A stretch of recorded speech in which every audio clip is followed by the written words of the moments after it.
सो गुरुजी, YouTube के माध्यम से आप जो अपने जितने भी जो भी इस फील्ड के जिज्ञासु हैं, जो इन मंत्रों सीरीज के बारे में जानना चाहते हैं, जिनको नहीं पता कि मंत्र कैसे ढूंढने हैं, उनका उच्चारण कैसे करना है और कौन सा मंत्र किस पर्पस के लिए और किस इंसान के लिए बना है, क्योंकि मैंने बहुत लोगों से सुना है कि मैंने इस मंत्र का 10,000 जाप किया, 1,000 1,00,000 जाप किया है तो मुझे उतना फल नहीं मिला। आप अपनी मंत्र सीरीज से क्या ऐसे कुछ क्वेश्चंस का आंसर दे पाएंगे? एक चीज समझने की बात है, हम लोग तंत्र शब्द को समझ नहीं पाते। हम जब तंत्र सोचते हैं तो टूना टोटका में ध्यान चला जाता है। तंत्र मतलब एक सिस्टम।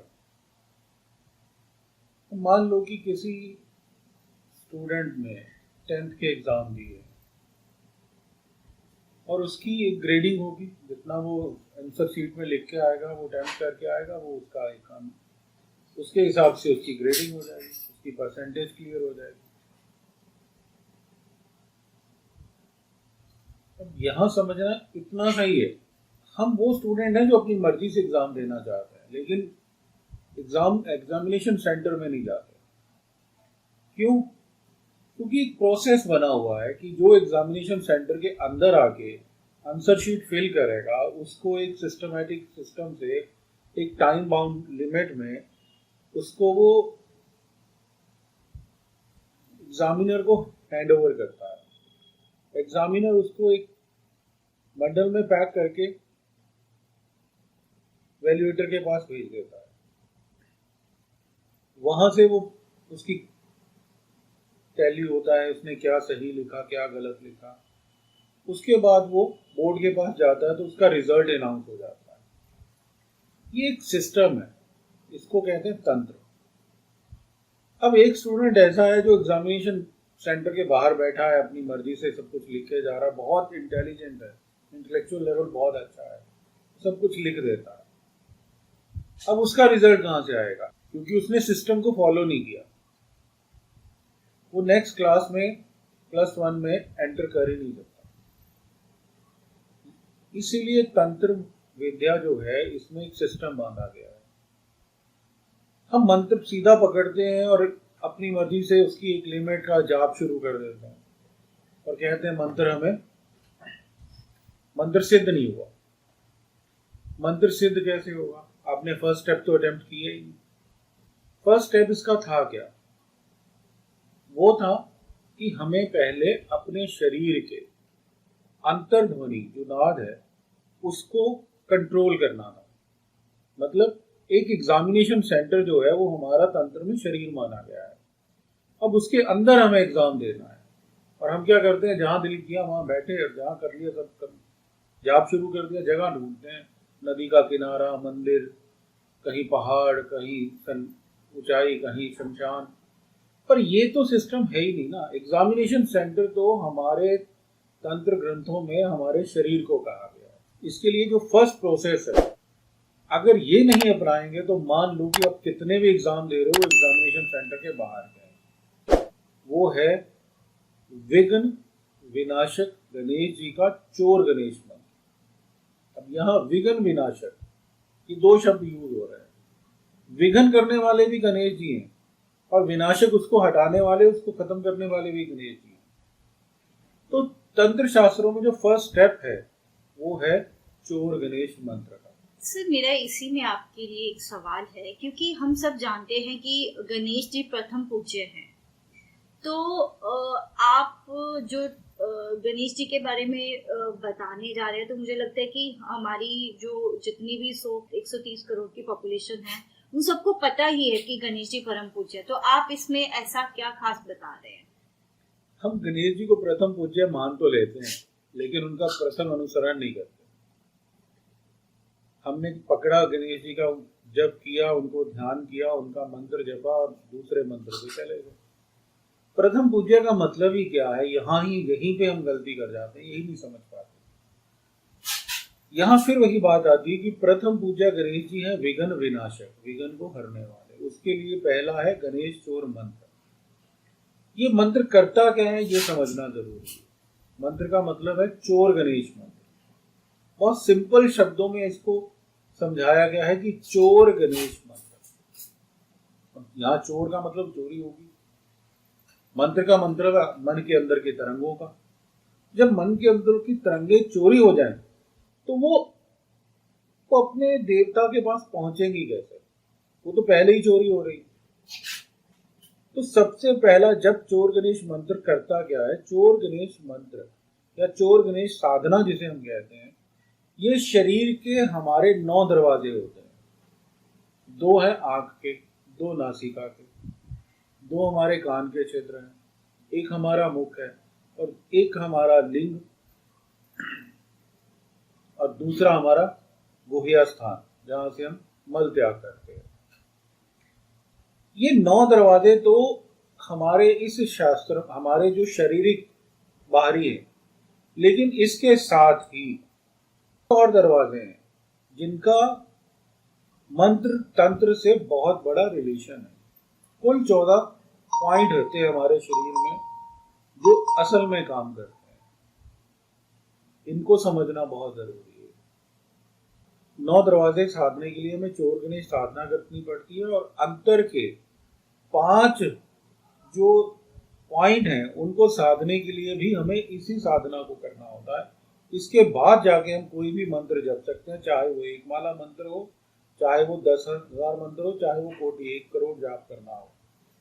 इसके बिना मंत्र फलीभूत होता ही नहीं है। गुरुजी, ये जो आपने अभी चोर गणेश मंत्र की बात की है, तो क्या ये चोर गणेश मंत्र एक प्रोसेस है जो हमारे जो जितने भी आपने 9 दरवाजे बताए हैं उन 9 दरवाजों को बंद करने का प्रोसेस है, या चोर गणेश अपने आप में ही एक मंत्र है जिसको जपने से ही हम अपने ये जो 9 द्वार है हम इसको बंद कर सकते हैं?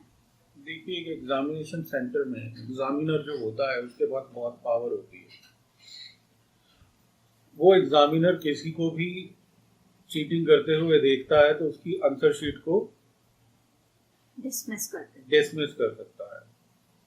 और कि कोई भी आगे पीछे बैठा हुआ है तो बिना मर्जी के वो नहीं बैठता, वो उसकी ड्यूटी में होता है कि उसको सिस्टमैटिक करे। तो यहाँ जब हम ये प्रोसेस अपनाते हैं चोर गणेश मंत्र का, इसको चोर गणेश साधना कही जाती है, ये हर चीज को बेसिक से ही सिस्टमैटिक कर देता है और कहीं कोई चीज बाहर से आके हमें अट्रैक्ट नहीं कर सकती, हमें खराब नहीं कर सकती।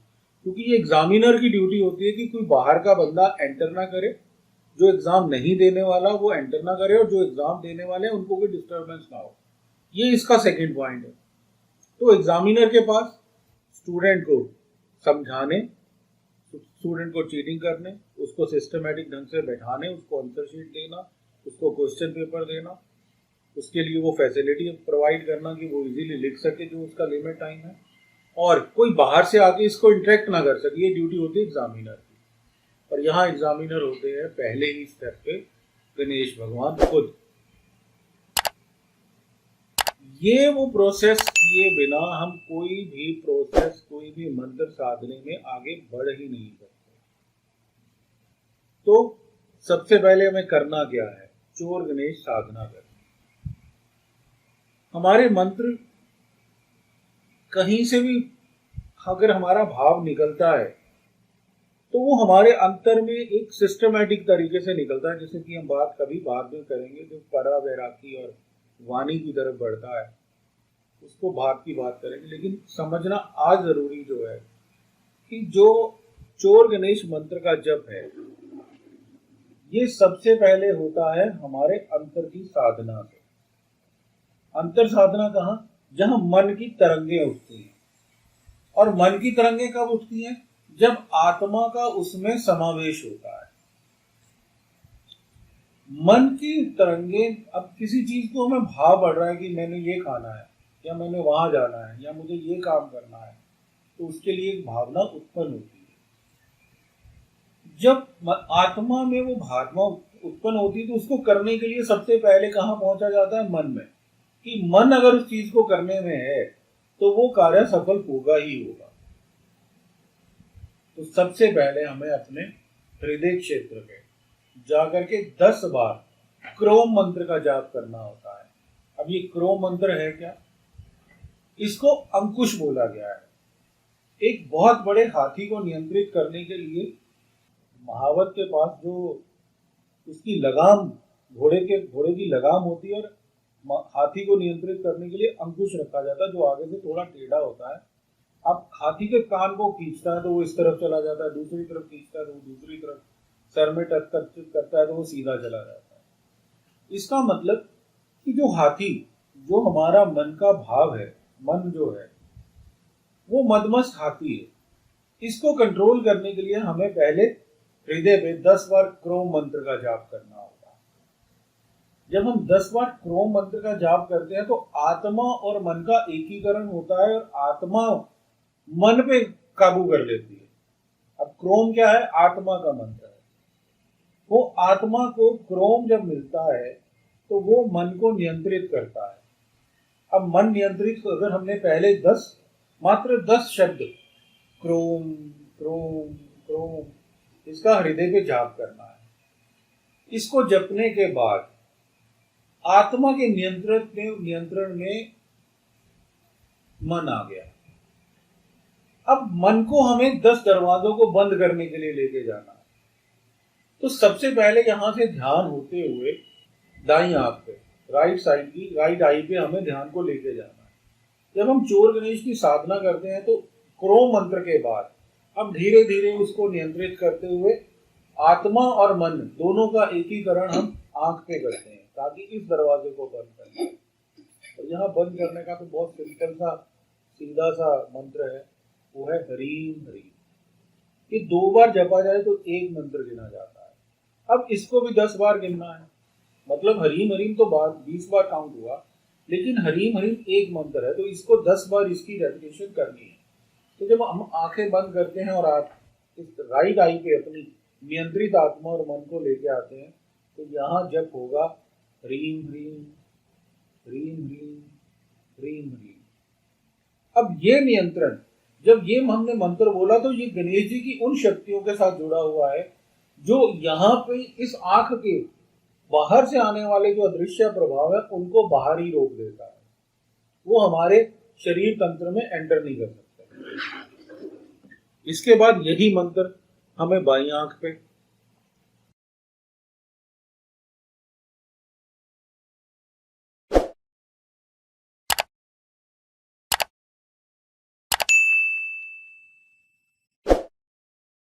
और यही नियंत्रित किए हुए मन को ले जाकर के हम जब ध्यान करते हैं कि ये पहुंच गया हमारे दाहिने कान पे, तो वहां भी यही ह्रीम ह्रीम मंत्र जपना है।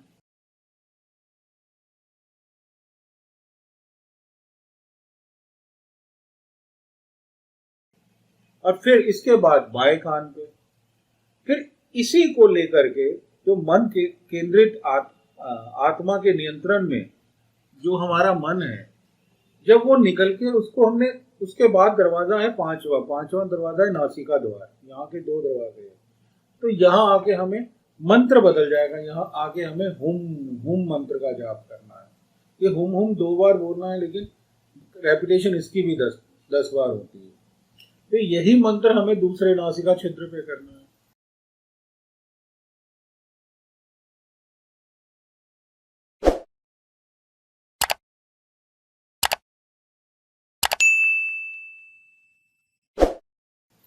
इसके बाद आता है मुख पे, जब हम अपनी जबान पे मंत्र को लेके आते हैं, क्योंकि जबान हमारी ऐसी चीज है जो बाहर हमारे अंतरात्मा को बाहर की तरफ भेजती है।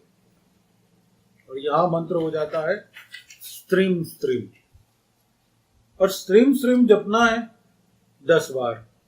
के बाद हमें जाना है नाभि पे, जहां पे हमारा जन्म से पहले का पूरा फीड हमें मिला था। तो ध्यान केंद्रित करते हुए हमें नाभि पे पहुंचे, और नाभि पे पहुंच के हमें मंत्र जपना है क्लीम। और ये क्लीम मंत्र एक ही बार बोलना है, लेकिन ये 10 बार इसको रिपीट करना है। ये क्लीम क्लीम 2 बार नहीं बोला जाएगा, अब सिंगल क्लीम है यहाँ पे। तो नाभि पे ध्यान केंद्रित करते हुए हमें 10 बार क्लीम बोलना है। उसके बाद जाना है लिंग मूल पे। लिंग मूल पुरुषों के लिए, योनि मूल स्त्रियों के लिए। वहां पे जब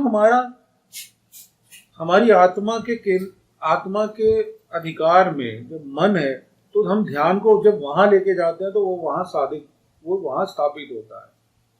और यहाँ हमें मंत्र बोलना है हंसो हंसो हंसो हंसो। तो ये इस दरवाजे को भी बाहर की आने वाली जो अदृश्य शक्तियां हैं जो हमारे शरीर के अंदर प्रभाव हमें पहुंचाती हैं वो रुक जाती है, वो दरवाजा भी बंद हो जाता है। इसके बाद है हमारे पास अगला द्वार। अगला द्वार होता है गुदा द्वार, जहाँ पे हम मल त्याग करते हैं। इसे गुहा स्थान भी बोलते हैं और इसे मल त्याग द्वार भी बोलते हैं। वहां पे जाके हमें ब्लूम ब्लूम इस मंत्र का 10 बार जाप करना है। तो वहां पे ध्यान केंद्रित करने के बाद जब हम आगे बढ़ेंगे तो सीधा हमें आज्ञा चक्र पे पहुंचना है। आज्ञा चक्र पे पहुंचने के बाद यहां हम जाप करते हैं हुम हुम हुम हुम। अब ये आज्ञा चक्र जो है वो बाहरी जोड़ावों से कट जाता है, तो जो आज्ञा है वो नियंत्रित हमारे अंतर में रहती है। तो जब आज्ञा बाहरी आज्ञाओं से कट जाएगी तो अंतर आज्ञा के साथ जुड़ेगा। तो अंतर आज्ञा के बाद हमारा स्थान आता है, हमारा वो स्थान जहां पे आत्मा बसती है, मतलब छाती के बीच का स्थान। इसको मन स्थल बोला जाता है।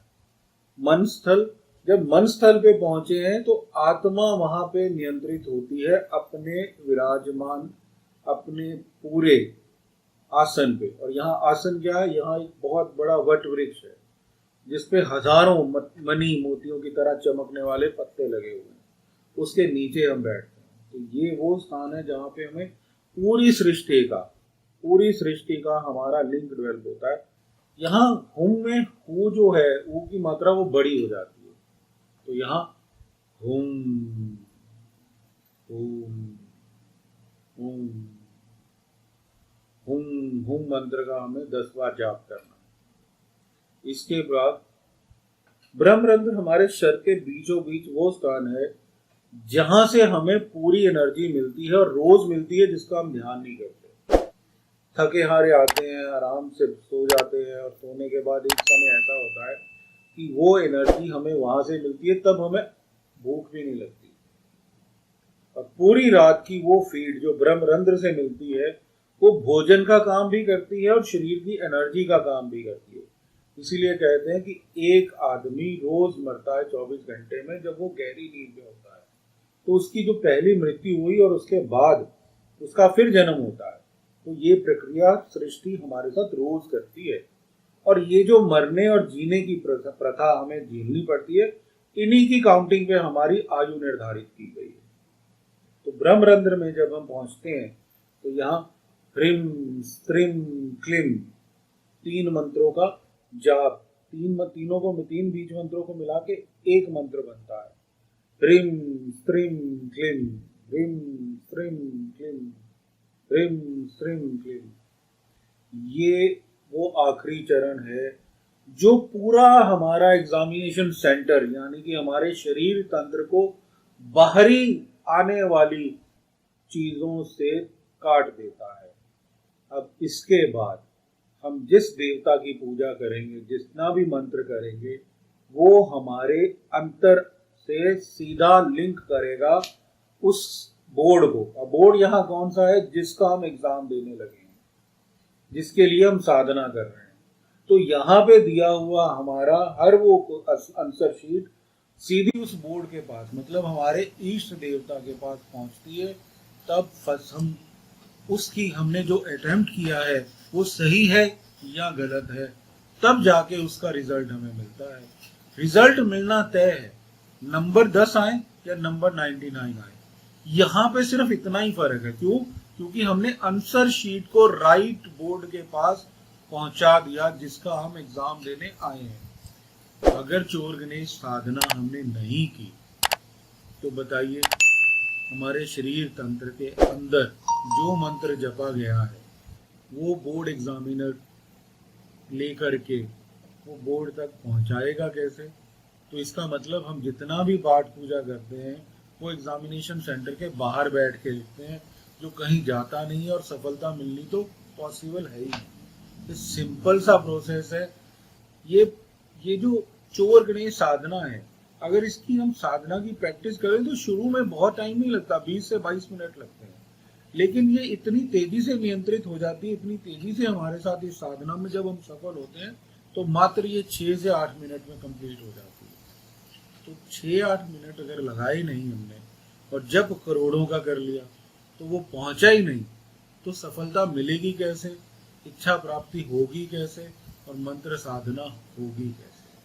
इसका सवाल का जवाब शायद इन्हीं शब्दों में आपको मिल गया होगा।